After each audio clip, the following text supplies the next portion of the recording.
Apple বক্তব্য দাও।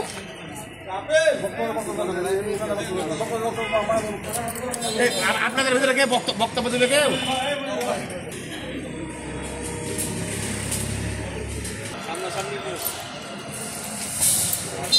সাবেক নির্বাহী পরিচালক যিনি 1 মাস আগে রেশম বোর্ডে বদলি হয়েছেন মোহাম্মদ শফিকুল ইসলাম, তিনি বদলিকৃত স্থানে যোগদান না করে বা না গিয়ে তিনি বরেন্দ্র কর্তৃপক্ষে অবস্থান করে তার যে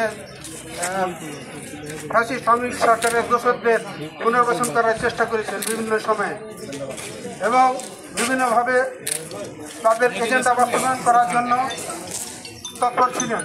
তারই প্রেক্ষিতে আমাদের গত 18 তারিখে রাজশাহী এবং বগুড়া সার্কেল গঠন করা হয় এবং সেখানেও আওয়ামীপন্থী যারা একসময় সুবিধাভোগী অফিসার ছিলেন তারাকে আবার পদোন্নতি দিয়ে পুনর্বাসিত করার চেষ্টা করেছেন। তারই প্রতিবাদে আমাদের বরেন্দ্র কর্তৃপক্ষের সকল কর্মকর্তা কর্মচারী তার বিরুদ্ধচারণ করেন এবং প্রতিবাদ স্বরূপ তাকে তার বদলিকৃত স্থানে চলে যেতে বলেন। যা হোক এর ধারাবাহিকতায় তিনি দায়িত্ব হ্যান্ডওভার চলে গেছেন। এ ব্যাপারে তারই ফলশ্রুতিতে গতকাল আমাদের তত্ত্বাবধায়ক অতিরিক্ত প্রধান প্রকৌশলী জনাব মোহাম্মদ জাহাঙ্গীর আলম খানকে অন্যায়ভাবে চাকরি হতে অবসর গ্রহণের চিঠি করেন।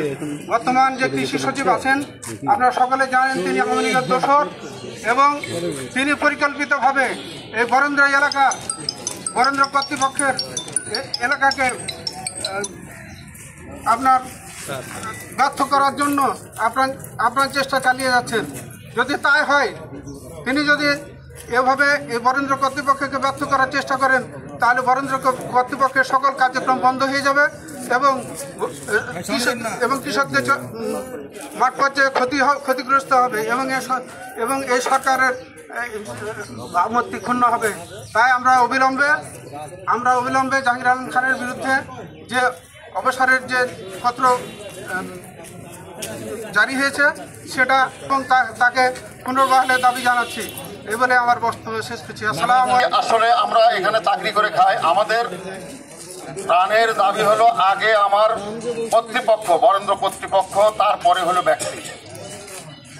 এখানকার যে বর্তমানে সুযোগ্য চেয়ারম্যান মহোদয় আছেন ওনার হাত ধরেই কিন্তু এই কর্তৃপক্ষ প্রতিষ্ঠিত। এই এলাকার আর্থসামাজিক উন্নয়নে ওনার যে নিরলস ভূমিকা ছিল, 2007 সালে এই ফ্যাসিস্ট সরকার আসার পরে ওনাকে এখান থেকে বিদায় করা হয়। পরবর্তীতে যখন পট পরিবর্তনের পরে ওনার নেতৃত্বে বরেন্দ্র আবার ঘুরে দাঁড়াচ্ছিল, ঠিক সেই মুহূর্তে এই ফ্যাসিস্ট অনির্বাচিত সরকারের কিছু অসৎ কর্মকর্তা কর্মচারী এই কর্তৃপক্ষে ডুব দিয়ে থেকে এই স্বৈরাচার ফ্যাসিস্টের নিয়োগকৃত এই যে শফিকুল ইসলাম যে ডাইরেক্টর ছিলেন নির্বাহী পরিচালক, উনি 1 মাস বদলি হওয়ার পরেও এখানে কি মধু আছে, কি জন্য উনি পড়েছিলেন, কার সহায়তায়, এটা কম বেশি আমাদের সবারই অবগত আছে।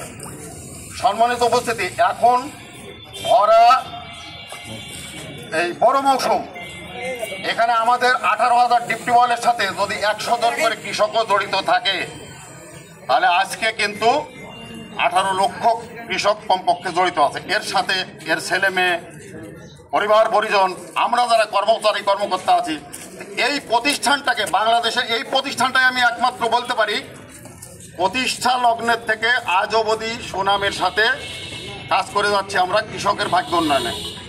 এই মুহূর্তে এই ধরনের একটা কৌশল করে যেখানে আমাদের কৃষি উপদেষ্টা মহাশয় আমাদের চেয়ারম্যান মহোদয়কে ডেকেছেন, যে সামান্য ঘটনাটা এইটা আলোচনার টেবিলে বসে সমাধান করা একবারেই সহজ। যদি আমরা ধরে নেই যে কোনো অনাকাঙ্ক্ষিত ঘটনা ঘটে থাকে, সেইটা আমরা আলোচনার মাধ্যমেই সমাধান করতে পারি।